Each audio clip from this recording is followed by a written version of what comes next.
Good afternoon. Welcome to Elevated Intel with Florida Cannabis Action Network. My name is Jodi James, overly energetic Jodi James today. And with me is my good pal, Alex Johnson. Hello, Lady Alex.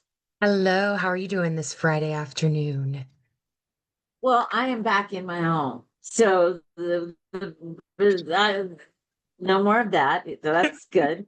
We did that. Florida Cannabis Action Network did that kind of best meeting practices, and I really hoped that you people would tell me I wasn't allowed to take meetings anymore from the RV. But alas, that did not happen. So there may be another time. But for now, I'm happy to be home, happy to be celebrating the 4th of July weekend in my house with my boat with my friends. And you and Sir Alex are going to try and see fireworks someplace. Yeah, we're gonna see some fire. We're not quite sure exactly where yet, but fireworks will be watched. I like it. I was seeing something about one spot in Florida that has been under the jurisdiction of I don't remember how many different nations. So it's kind of funny to think about our nation celebrating 250 years. And most of Florida belonged to many, many other people 250 years ago. So fascinating times. Glad to not be in Washington, D.C., where they are under a heat dome. So I was really glad to get back to Florida. It was in the high 90s in Indiana, where I was last, and it was in the high 80s here. And I'm like, oh, yeah, I'm going back to Florida, where it's not hot.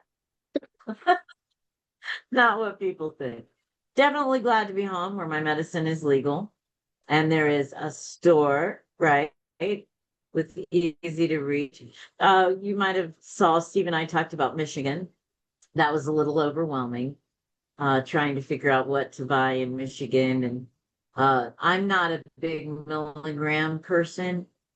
So that's a little weird when I go in and they're like, here, this is 400 milligrams. There's four of them. I'm like, hmm, a 2.5 milligram sliver.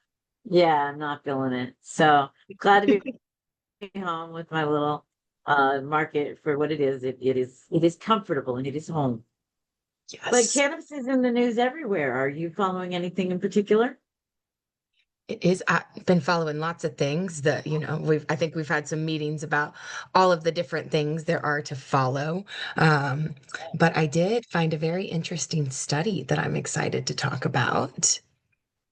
No, I have one If for that's you where you too. were. Tell me more about Oh, yours. Yeah, tell okay. me more about yours. So Let's talk about the this science. Yeah, this one isn't from 2026. It's a little bit older. But we've all had the experience, you chat with people, or maybe even some of us have experienced sometimes people feel edibles, sometimes they don't. Same dose, 100%. totally. Yeah, totally different outcomes. And this research study done in 2010 out of University of Colorado Boulder, they found that one of the things that plays a role in edible absorption is your microbiome, the bacteria that's living Appointment. in your digestive tract. So if I have a healthier gut biome, I may very well have a different response to edibles. Is that what they're saying? Yes. So the bacteria living in your digestive tract determines how much THC you absorb, how fast it hits you, how strong it hits you, and even whether the experience feels calm or anxious. Um, Totally.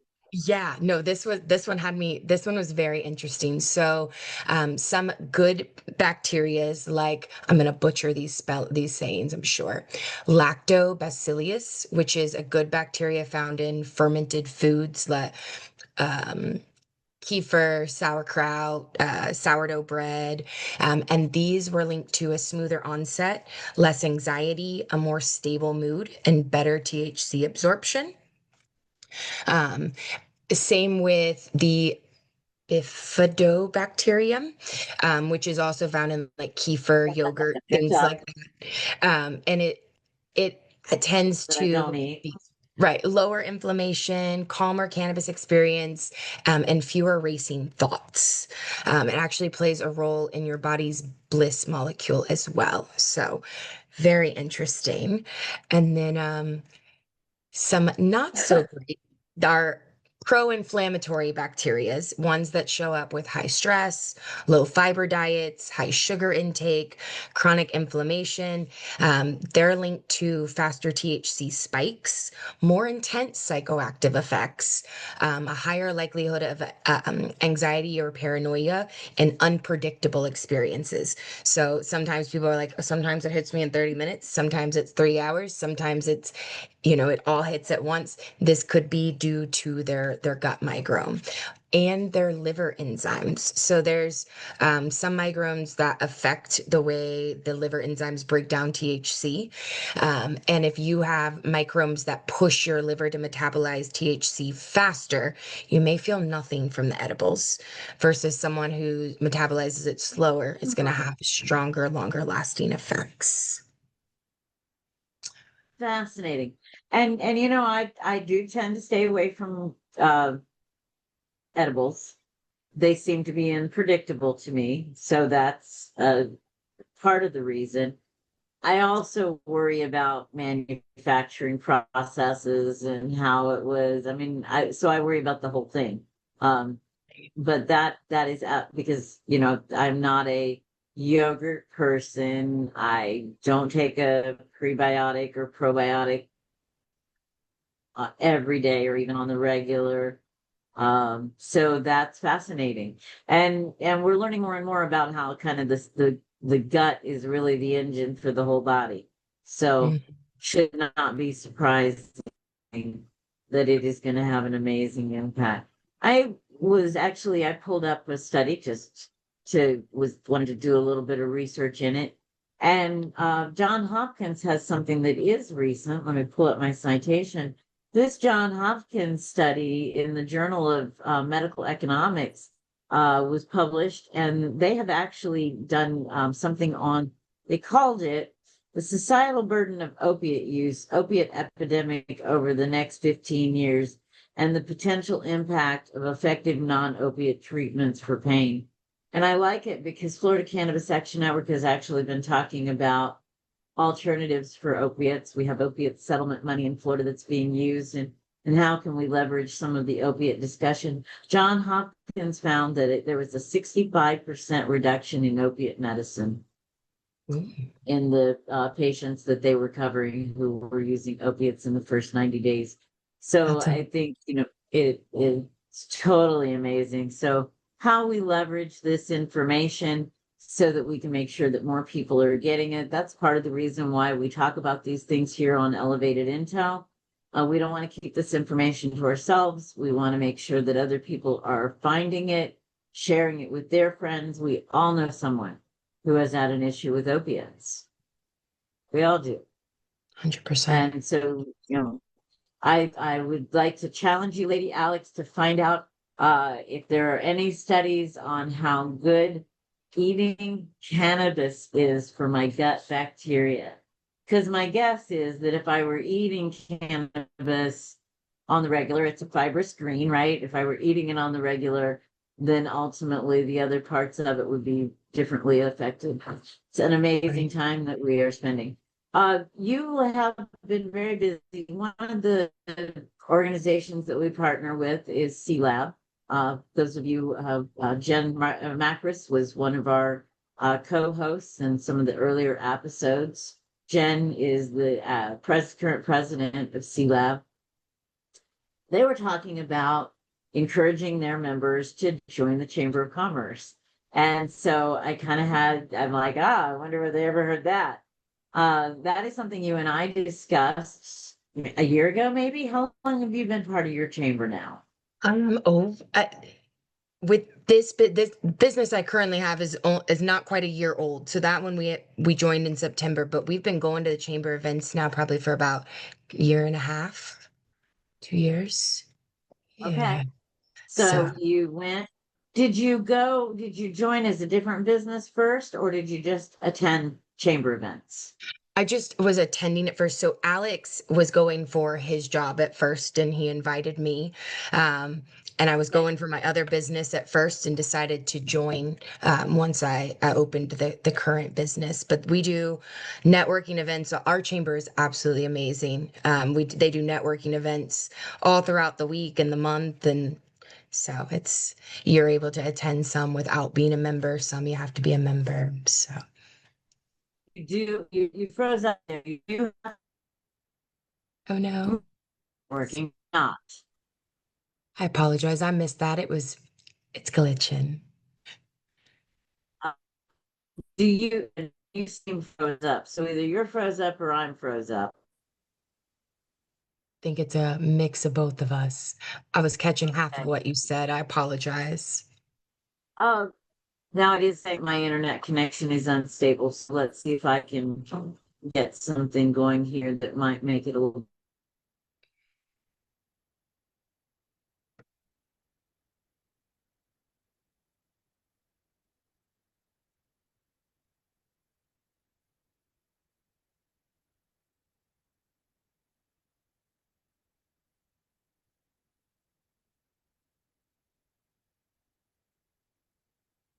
Oh, looks like we lost Jodi for a second. I think she said her internet was unstable, so she should probably be hopping back on here in just a moment.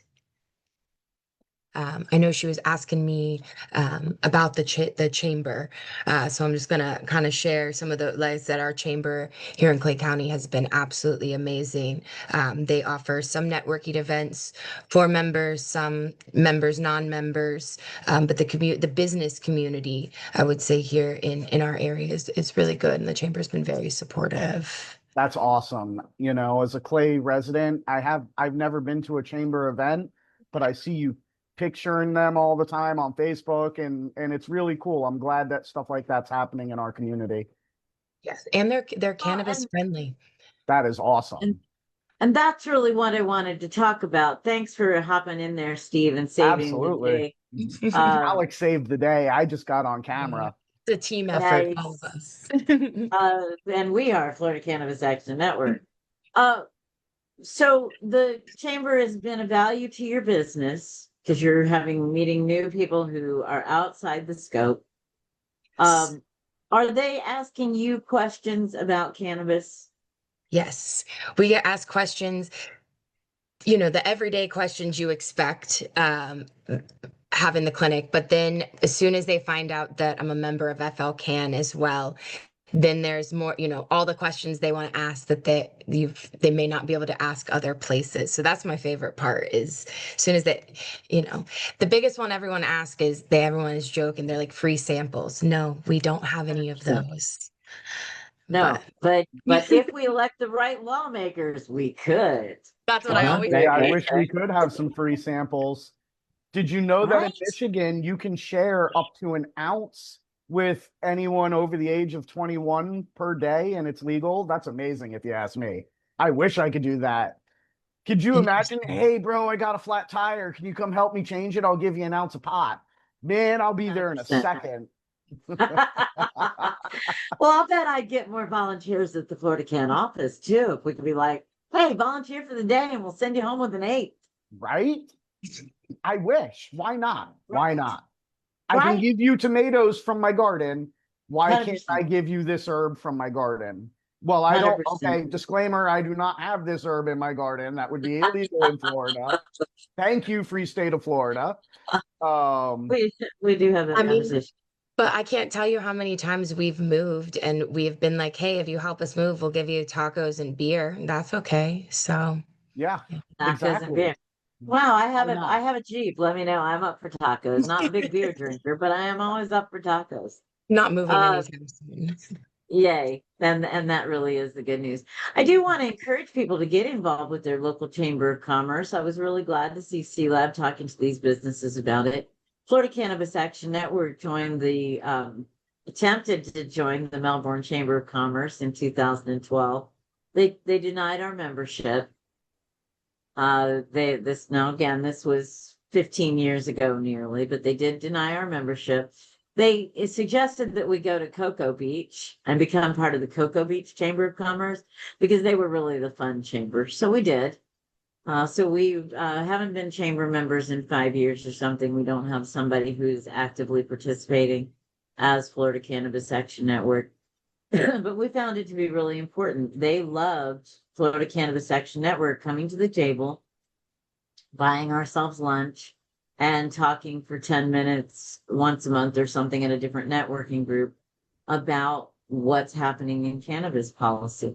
And I think that's a great segue. You've been able to meet some of your local representatives and senators, right, through the chamber. Yes, we had the legislative wrap up. Was it last week or 2 weeks? In the last couple weeks, which was really, really cool. The chamber put it on, and they brought, our representatives in and asked them questions, and they were able to share with us what this last legislation time looked like, what bills they were particularly interested in, fought for, fought against. So that was a really cool experience. And before we let you go, Alex, and we move on to the politics segment, well, we're kind of in the politics segment. You have agreed to chair Cannabis at the Capitol for us. Thank you very much. We appreciate that tremendously. For those of you who are just tuning in, Cannabis at the Capitol is going to be our 12th annual Cannabis Lobby Day. So the date is dun dun dun. March 9th. Yay. And thanks to Bill McCulley for securing the date for us on the second floor of the Florida Capitol.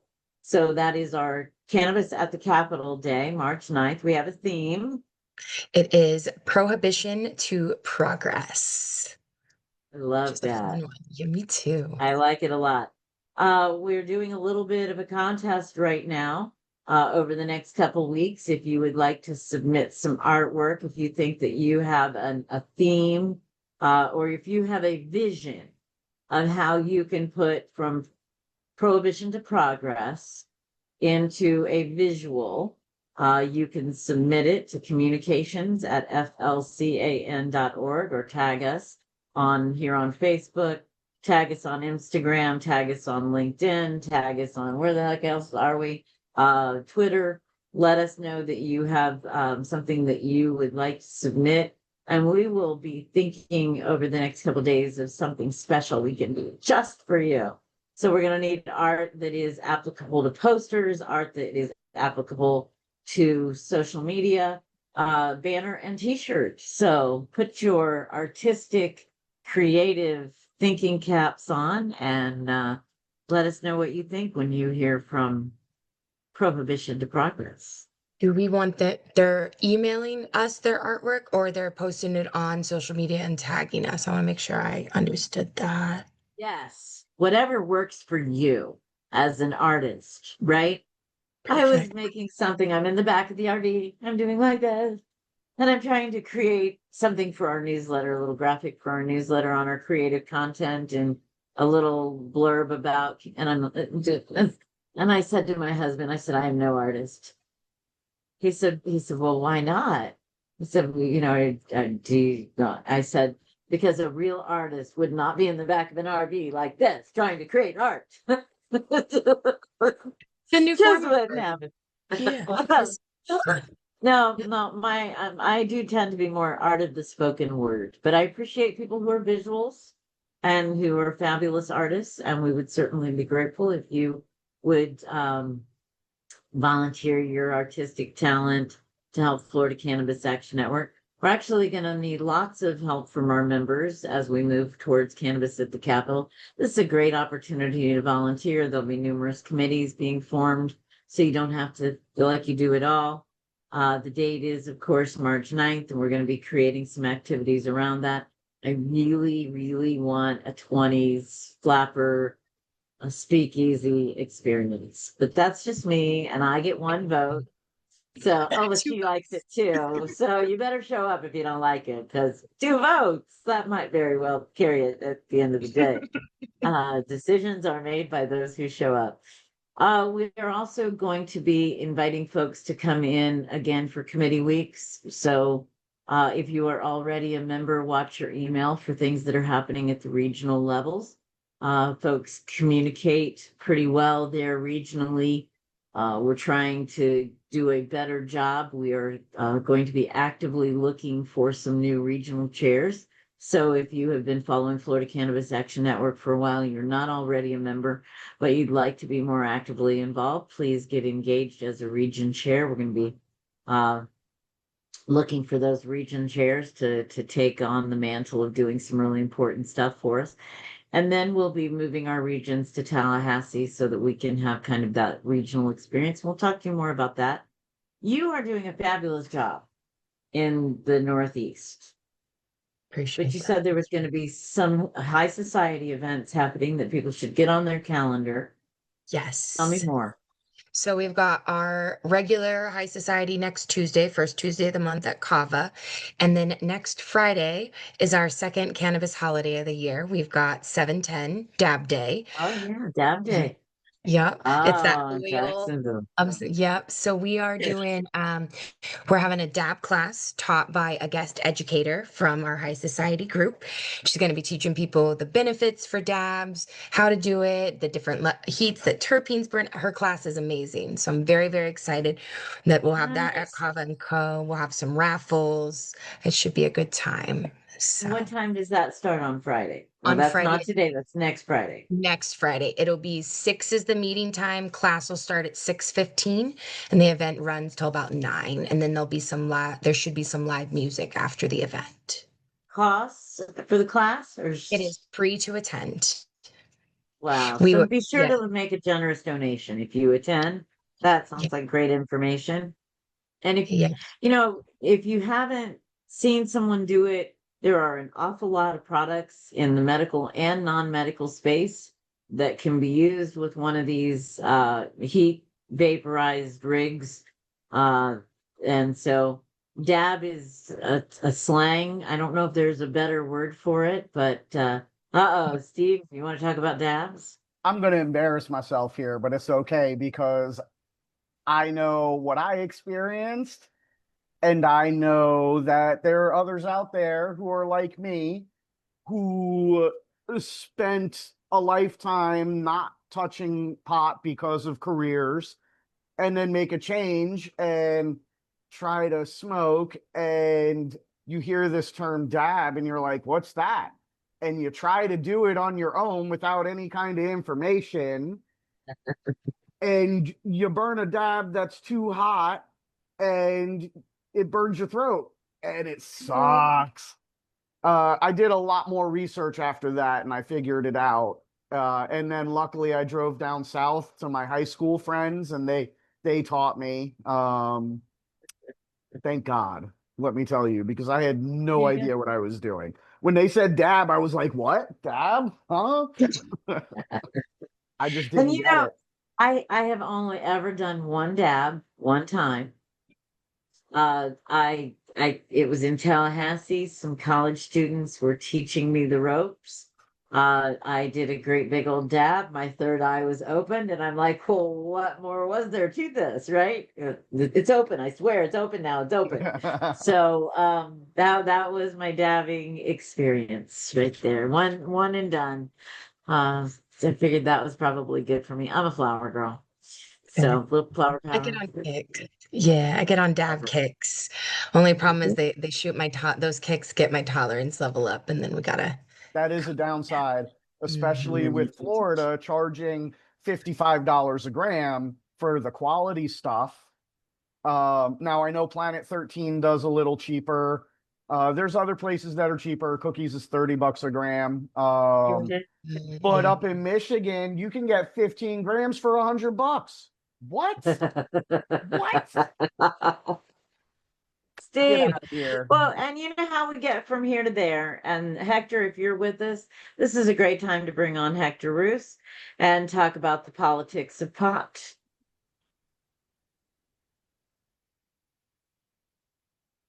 Great to see you guys. Happy 4th of July weekend. Look, you're in a car. I am. I happen to be in a car right now. I was just I was listening to all you guys and I'm thinking, wow, we have so many good opportunities for volunteers, for all these activities, and for on all the expanded projects that we could even do with more help and more resources. But this is the point. At the end of the day, what we're trying to accomplish isn't just simply educate the public about how to do that. it's the end this idea that this is a problem, like with what is it? We're trying to end the stigma, right? We're trying to 100%. improve access, which also means cost, right? And obviously means 100%. employment protections, and obviously means that your doctor is going to be okay working with you on using cannabis as medicine, and of course that you can introduce it as a food, and of course you can use it as a clothing or another industrial use, right? So so this conversation is definitely awesome, and go for dad, right? Me too. But the point is is that this is just an exciting time to be part of the process. We do our vote does matter, and that's part of the politics. And sometimes politicians just forget how much people really want a different type of approach to healthcare. And it's not just cannabis; it's on a lot of things. So I have good news and I have bad news to report today. The good news, I'll start with that, Okay. is that still, almost 1.7 million people signed a petition to be able to vote for the right to have adult use, right, of cannabis, and they're looking for someone to vote for. All of them are looking for someone to vote for. And the bad news is that unfortunately we need to our work. We still have a work cut out for us. And this week, Governor DeSantis, for instance, obviously he's term limited. He's not running again. But he's signed the last couple bills from the regular session, and one of them he ended up vetoing, which was a healthcare reform bill, and he vetoed the bill that would have decriminalized naturopathic medicine in the state of Florida. So why? People don't know why, but at the end of the day, money talks. So Right. it'll be interesting because a lot of people are now, we have the same feeling we've had this past session, and especially the one before regarding veterans cards. We can't let this one slide again. And it reminds me of in terms of education, the legislative process starts months before the session actually starts, with not just with committee weeks and when we send our ambassadors to, but in your home counties where they actually meet, where legislators meet for their delegation meetings. You can talk to them there. 100%. They're all going to be there. You can make a presentation. You can get on their agenda, and then you have the committee weeks, and then you have more, and then you have more committee weeks. Then you That's start. right. Then the session starts, and even when the session's over, and the bills are moved forward, they drip little by little to the governor's desk, and the legislative session really isn't over until that magic moment when he signs the bill into law. So we can't forget that he can still veto them as well, which has saves people before, but other times it's also cost mischief, like the naturopathic medicine bill. So that's where we're at right now. Politics wise, I will tell you, it's our mission is to empower people, to give them information, let them do with it what they will. The best thing I can tell you right now is what we've been saying for weeks, is that if you want your vote to count in Florida, you're going to have to make a hard choice to update your voter registration to the party that matters in your area, that dominates, and vote in their closed primaries so that you can have an effective vote. And hopefully enough people like you do the same and vote for the friendly legislators, or the friendly candidates that are running for office. They're friendly to our issues. The deadline to do that is no later. It's actually right now, but no later than July 20th.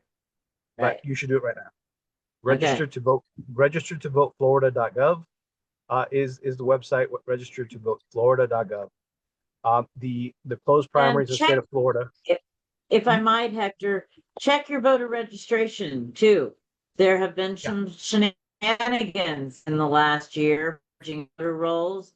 You may have a name that sounds like somebody else that isn't vote. So make sure that even if you've always voted, make sure that you're going to be registered and that your signature is current. so many of us sign things digitally now and just kind of scribble it. And if that is not the way you signed your signature with the supervisor of elections, you can actually lose the opportunity to cast a vote.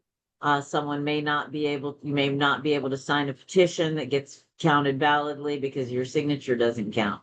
So make sure your signature is updated, particularly if you develop some sort of tick or change the way you sign your signature. All those kind of things matter in this process, particularly right now when there's activity afoot to make sure that everybody who votes is supposed to vote. So make sure that you're supposed to vote. Sorry to interrupt the thought, Hector. No, it's good. The best guardian of your vote is you. So, and no one else, you can't rely on somebody else to protect your right to vote or your ability to vote. So this is why it's in your hands to keep your voter registration updated to make it the most effective it can be. With that said, August 18th is the day of the closed primaries, and we're given so little choice or information that we're working to try to spread a questionnaire to candidates to see where they stand on the issues that matter to us here on this live stream video discussion, and ultimately, and what I mean by that is, like, for instance, have you heard about any debates for any elected, like any of these candidates? If you haven't, it's because there aren't any, and that is a very odd thing to hear this year. In fact, this is true on the Democrat side. It's true on the Republican side, and for as much as the people have wanted to have been on the Republican side, and frankly, some stations were, especially one in particular, the ABC affiliate in Jacksonville, which is bullied into canceling theirs. So people don't have the information that they need in order to choose wisely who the representative of their liberty and protection of their liberty is going to be. But a blogger, not blogger, well, a large YouTube channel with almost 2 million subscribers down here in South Florida, Patrick Ben David opened his up and held a debate last night among 3 of the 5 candidates in the Republican primary for Florida governor. It had almost 100,000 views by the last I saw it. But we have to encourage people that we need more of these, not less. So I say that, and it's true in the Democratic Party process right now. The Democratic Party election for governor is down to basically 2 leading candidates. There was one before who was Mayor Deming of Orange County. He had an unfortunate medical diagnosis and he dropped out, and that led to former Congressman David Jolly to be the presumptive nominee until a former state representative jumped in at the last minute to challenge him. Dottie Joseph from South Florida. But these things, people are trying to make these things into coronations instead of truly educating the electorate. And this happens in both parties. So it's not unique to any one of them. This is kind of business as usual stuff. But the problem with that is, if you want to engage and inspire people to come out to vote, and for change, you have to start, especially with your own base, because that's what matters. As a lot of these elections just end up being who is liked the most by their own political party support, right? Not who can. Unfortunately, the other side is, can the other side make their own base hate them enough to not come out to vote too? Ends up being the strategy.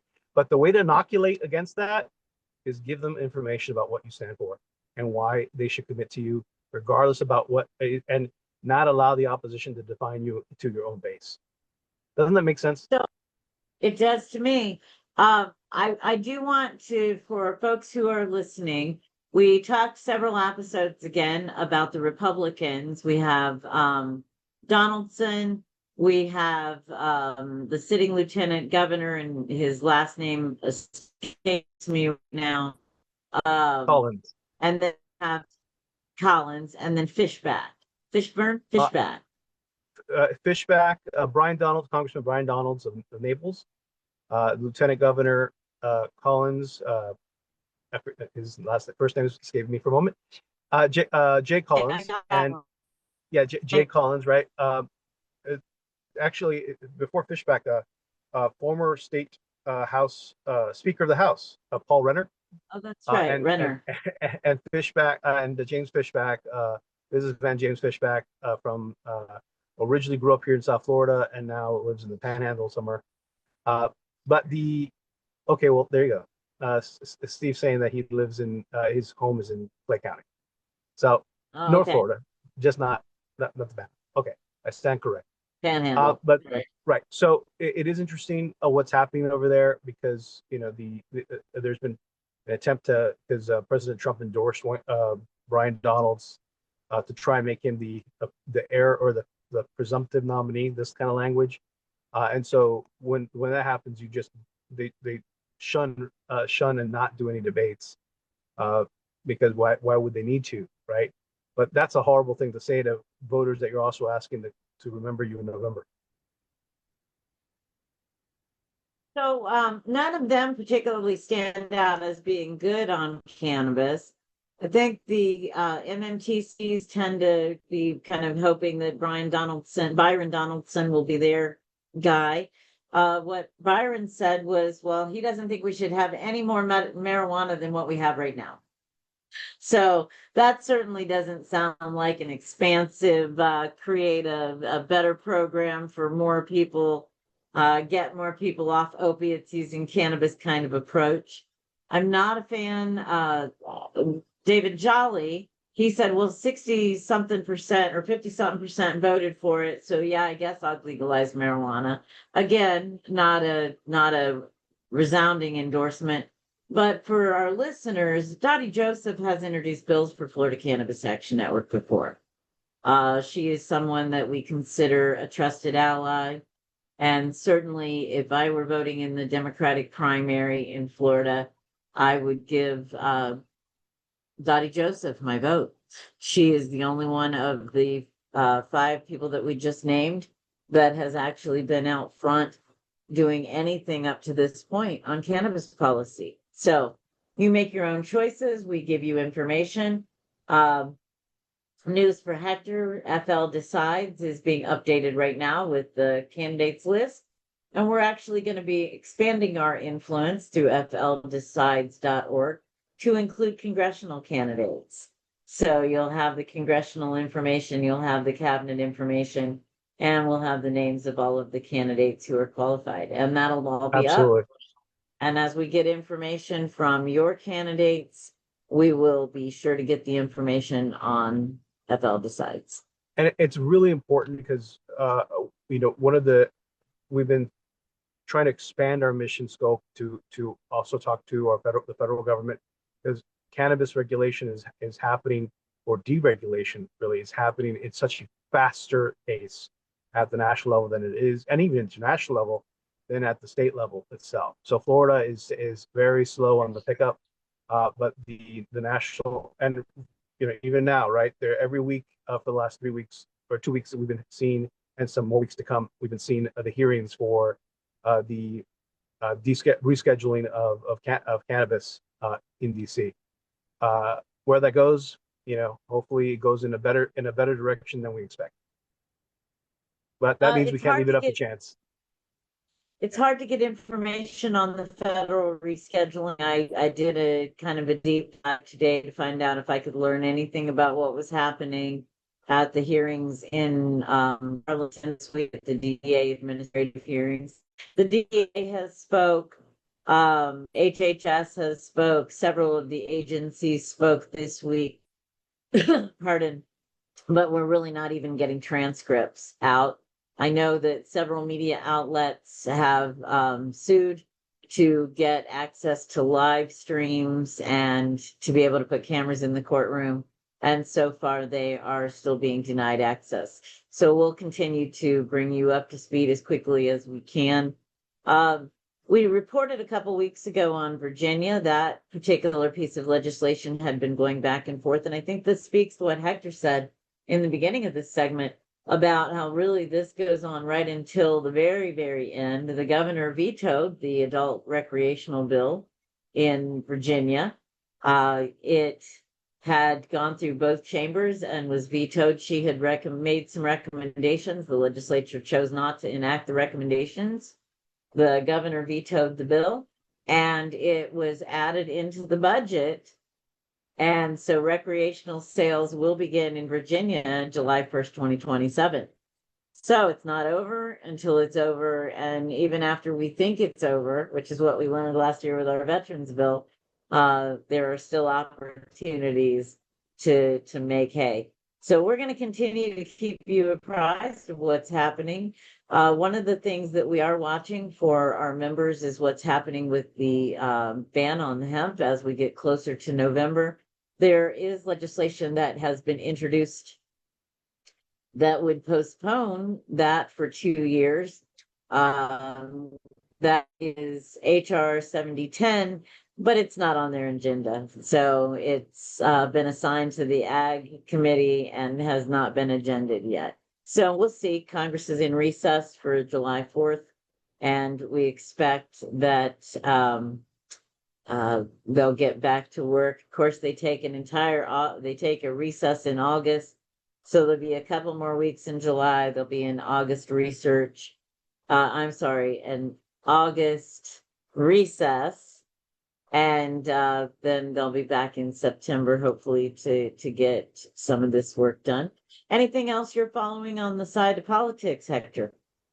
Sure. I got 2 more items. One is just a quick reminder that if you you can ask your candidate for legislature, whether it's state or federal, to participate with our questionnaire or to find out more information about us or make an introduction to us.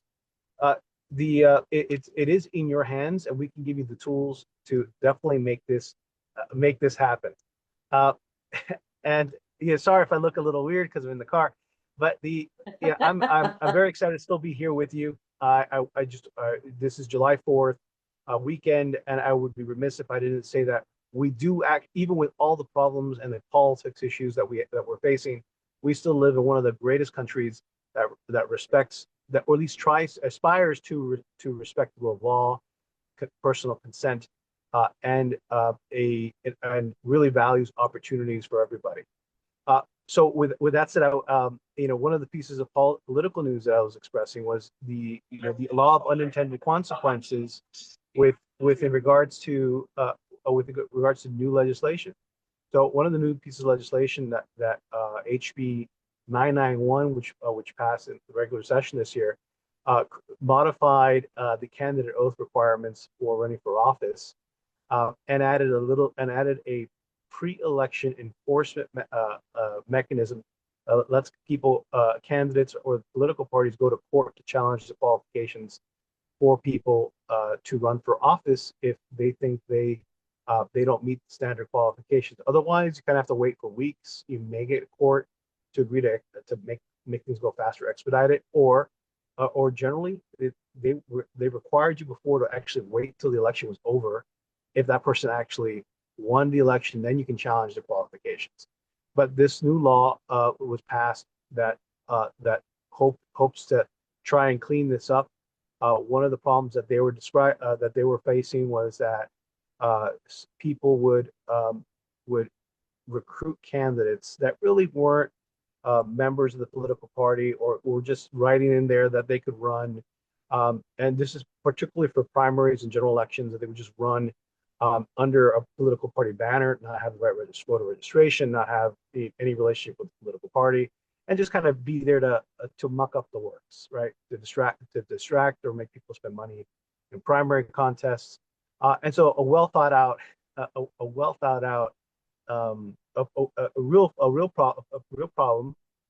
was solved by making the candidate oath which contains a requirement to be a member of the party for about a year. Was given an enforcement mechanism that you could sue under this statute now, and the first thing that got used on was for a different political party to sue the candidate of another political party, try and get him off the ballot. That was the first thing they did. So in other words, it feels like they abused the solution that was trying to create a protection for your own political party to stop raiding, not to prevent other people from from running for office that had nothing to do with your political party. But that case what happened in Jacksonville about 2 weeks ago, and the court decided this past week that it didn't even apply to a Jacksonville city election. So the question about whether another political party can sue a candidate from another political party has not yet been challenged itself. So yet to come, but the same law has now been used starting this week to Lieutenant Governor Jay Collins has now sued businessman James Fishback, claiming that James Fishback, even though he's a fourth generation Floridian, it doesn't really make the 7-year residency requirement in the state of Florida to run for governor. Of course, it's a little bit laughable. Kind of feels very political, like a very wrestling match, kind of like just a Hail Mary kind of opportunity here, because the guy Collins Fishback has been saying he's a fourth generation Floridian, and so how are you saying that I had no relationship or residency in the state of Florida? And he was going off on, and by the way, so the irony of it is that Collins himself barely made the cutoff 7 years ago when he moved to the state of Florida. He moved here 7 years ago in January, so he missed that cutoff by a couple of weeks himself. So no one's trying to challenge whether he made that 7 year, but yeah. What he's claiming, of course, is Fishback. He didn't the smoke that people were talking about is he owned a property first. He purchased. He's pretty young. I think he's 32 or so, maybe 34. And you have to be at least 30 years of age in order to run for governor. So he made that first, right? But given that he's young, he moved several years ago to DC. I guess he was working with or along the Trump administration at the time. He bought his first house in DC, made some money.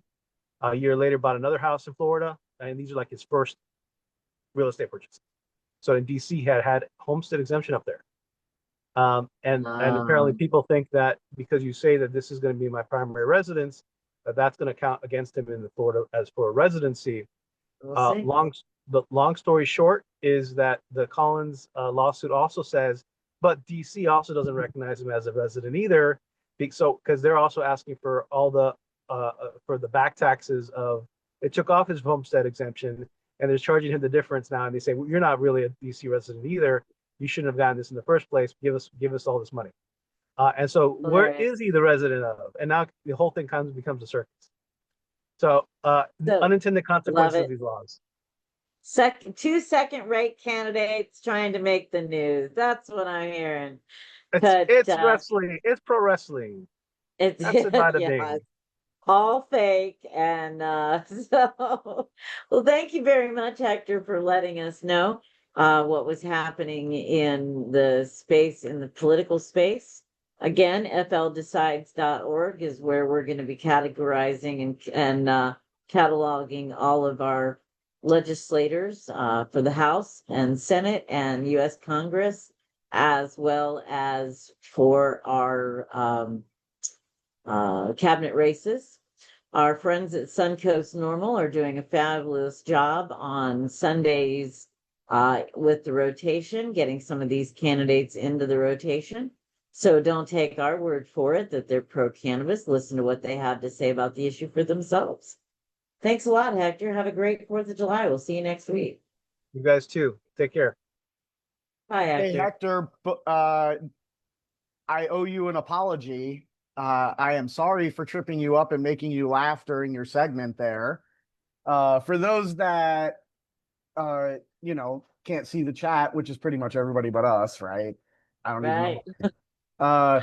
I had made a joke because Hector's in a parking garage and someone had walked right behind him, and I felt like I was watching a horror movie, like, oh no, Hector, look out, look out. Look out. Well, and I said that in the chat. I kept waiting for Jason to come up out of the back seat. So you weren't alone. It was just kind of, and the guy's innocently just doing his thing, and then the camera's zoomed in and suddenly there's a big zombie or something. It was fabulous. So thanks for joining us, Steve. Steve comes to us from Jacksonville and he is the chair of our creative content team. Steve's been doing a lot of great work, and has going to be introducing a new segment, probably starting in the next couple weeks, where you're going to be talking to some of our new members and learning more about the people who make up the membership of Florida Cannabis Action Network. Excited to see that. I think you wanted to talk today about drug testing. Right. So I'm going to start off by saying I am an individual. I represent no company or no one but myself. Like, I am just an individual. I am a retired individual. But I'm reading up on this stuff, and I'll go ahead and I'll throw the link into the chat so everybody can see it. This is an article on Marijuana Moment, and it is essentially talking about public safety jobs like pilots, bus drivers, and they're upset that we can't test them for cannabis. And there's a lot of feelings about this, one way or the other. And I'm going to tell you, this is my feeling. It's not our fault that our body wants to keep cannabis in it. Like, there's a reason that it stays in our body for 30 days. It's because our body wants it. My personal opinion, I'm not a doctor, not even in the medical field. But I know my body definitely wants to keep it. It works for me. So, and then my other question is, we didn't have tests for DUIs until the 50s or the 60s. I did look it up, but then I got high and I forgot the numbers. I'm sorry. So we didn't have testing for DUI until the 50s or the 60s. It was just common. I think it was later than that, Steve. I really think it was later than that. So did you put this Marijuana Moments into the Facebook chat so that our Facebook friends can so the Facebook world can read it too. I think you're onto something. And it kind of dovetails and talks a little bit about what Hector was talking about, and it's the reason why we're starting these segments with the science. First of all, you've got to understand that your body was built to use cannabis, and I think that's really what you're talking about. It's not our fault. Our bodies were built for it. Right. Drug testing, traditional drug testing, tests for metabolites of THC, and those metabolites of THC are known to stay in a person's body 3 weeks, 6 weeks. They used to say that if you were heavier, that you would keep THC in your body longer. My husband is slim like rail, and he was taking a pre-employment drug test because there are a lot of jobs who still require it. Right. We're not liars and we're not cheats. And so I told him, you can take that job, but you can't lie and you can't cheat. So he stopped using cannabis long enough to pass the drug test. The company said that they understood that he was a patient and would resume using cannabis, but they needed a clean drug test. Is that not the most ridiculous That's stuff? awesome of the company, though. It is, but it took him 5 weeks, and he's skinny as a rail. Took him 5 weeks before he could clean it, have a test at home. Wow. Right. I mean, God bless. I'm not married to a cheat or a liar. Right. For real. But, he was very honest with the company. He said, I'm a patient. Now it's fun. And we talked about this a couple weeks ago. Now that cannabis is Schedule 3, the company simply won't be testing for cannabis if you say you're a patient. So excellent stuff. But this public safety stuff, I think that we're kind of in a pickle with that. So because of drug testing. And what was your experience? So I don't know any bus drivers, but I personally know a lot of pilots. People that I worked with on active duty, some that are pilots on active duty, some that are reservists, some that are private citizens, some that may or may not use, some that obviously can't touch it at all because they're on active duty. I talked to a whole bunch of people. I'm just trying to illustrate that my sample size, while obviously small compared to the state, it wasn't just one person, Gotcha. So the general sentiment from a mental health standpoint among pilots is they want more treatment options, and cannabis works. because I More, found out, more treatment options, you mean oh, naturopathic for mental, medicine, right, for mental health different, for issues. whatever their mental health and medical conditions both? Right. Okay. So I found out today that you cannot be on an antidepressant and be a pilot. If the FAA finds out that you're sad, they revoke your medical certificate and you can't fly. Oh, wow. That's crazy to me. I want my pilot to be happy. So if they need to take some whatever. Right, right. And there Let's see, are a lot on of an antidepressant or ready to use the plane as a 2,000-pound bomb. right. So what he was saying is, and this does happen, please don't be scared, but this is why I personally hate flying, is, these people, they go on benders and they're out drinking all night, and that's perfectly fine. And then they wake up, it's supposed to be 8 hours bottle to throttle, Right. but, maybe they're not stopping 8 hours prior. Maybe they drank so much that it takes more than 8 hours for your liver to process the poison out. And then they're going to wake up and fly a passenger jet in the morning. And that happens. So I personally would rather my pilot be smoking a joint, but that's me. Like I said, all my personal opinion. Well, Just and throwing I it out appreciate that. And so the way the law has been set up and the courts have confirmed is that drug testing is not necessary unless your job relates to public safety or national security. So that's kind of been where the courts have sided. And that was a case that came out of Washington, D.C., folks in the East Wing who were like, they were going to start drug testing them. This might have been, I don't know, during the Clinton era or something. And they sued, and the court said, well, wait a minute, you aren't touching national security stuff, but if you are, you can't use. And this comes back to the fallacy of the test. I have long argued that your pilot should have a competency test. And really the substance doesn't matter, because whether they stayed up all night drinking or they stayed up all night having sex with their wife or fighting with their wife, any of those three could cause them to not have the focus that I want when they get behind the plane. And let me tell you Bus something. drivers, truck drivers, pilots, everybody who works with Bureau of Transportation Safety Administration is going to come under those same kind of rules. So are we ready to say that our pilots can smoke weed? I mean, I am, but not before they fly. Because let me tell you, I have, knowing pilots, I've been lucky enough that I've gotten to fly in the cockpit of various different planes, and I've gotten to watch them in action. And oh my God, I could never remember all of the little teeny tiny details that if they get it wrong, we die. Right. So I don't want them, it doesn't matter whether it's cannabis or they didn't get a good night's sleep because they were fighting with their wife or they were sleeping with their wife or whatever.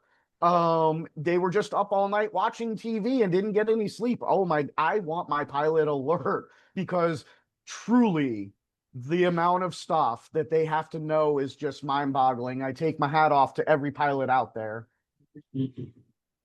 So thanks for bringing this important issue up. We're going to continue to talk about these things. And as Florida Cannabis Action Network, dealing with the stigma attached to this, is it a dangerous thing for this person to be using cannabis? Is there a place where it's better for their mental health? All of these are questions that we're not going to answer today, but really are questions that need to be answered. One of the things that we come across on a regular basis is that cannabis is too dangerous to be safely used. When we removed cannabis from Schedule 1, that should have been the start of that conversation. A Schedule 1 drug cannot safely be used under the care of a physician, and we know that that is not this. Now, there may very well be, as Steve has pointed out in this segment, cross segments of the population who will still not be able to use cannabis until we know more about the science.